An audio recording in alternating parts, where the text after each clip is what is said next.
भाई मैं आगे रात आ गया तो मैं आपसे एक बात पूछी हाँ पूछो। कि हमारा एक क्लास में ना एक आलिश है, वो जब वजू करता है उसका वजू करने का तरीका अलग है, हमारा अलग है, और हमारा सही है उनका सही है।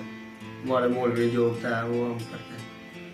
अच्छा नहीं, वजू करने का तरीका जो है ना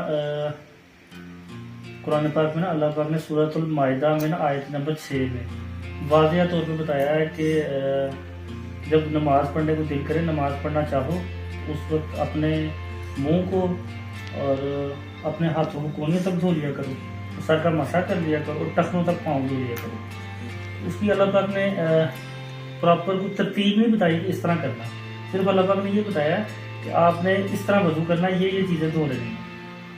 तो अगर उसकी प्रॉपर ये बताना मकसूद होता है कि भाई यहाँ से वजू शुरू करना है, तो फिर अल्लाह पाक उसमें मुकम्मल बताते, लेकिन अल्लाह ने नहीं कहा कि पहले कहाँ से शुरू करना है।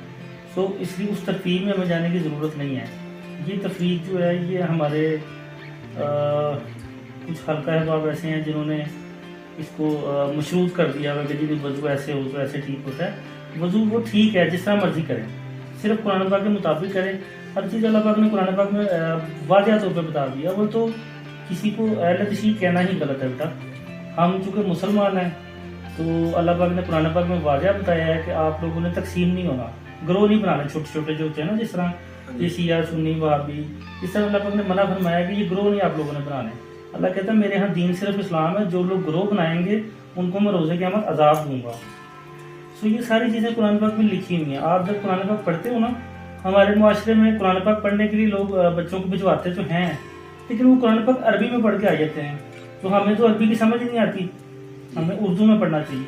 आप भी जब कुरान पाक पढ़ते हो ना अपने कारी साहब से, तो जितना कारी साहब पढ़ाते हैं उनसे कारी साहब से क्या करें, अब फिर उसको आप घर आके उर्दू में पढ़ लिया करो।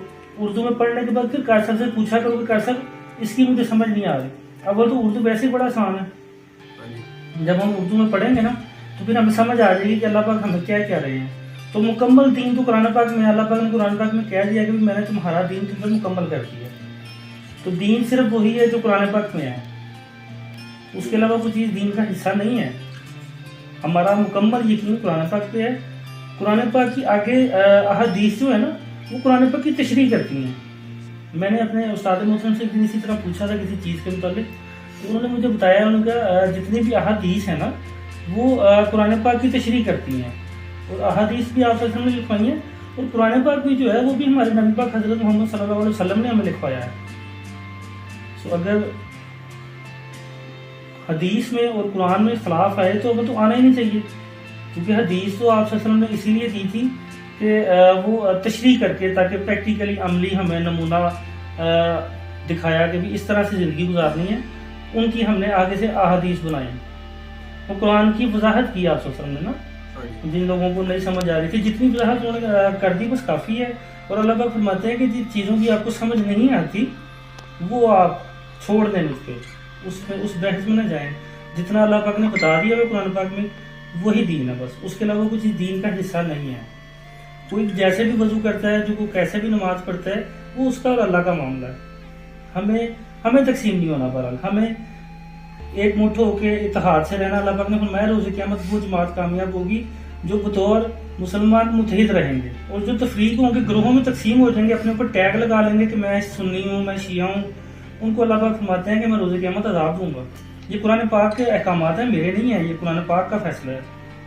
सो हमारा दीन जो है वो हमें स्टडी करना चाहिए कुरान पाक को।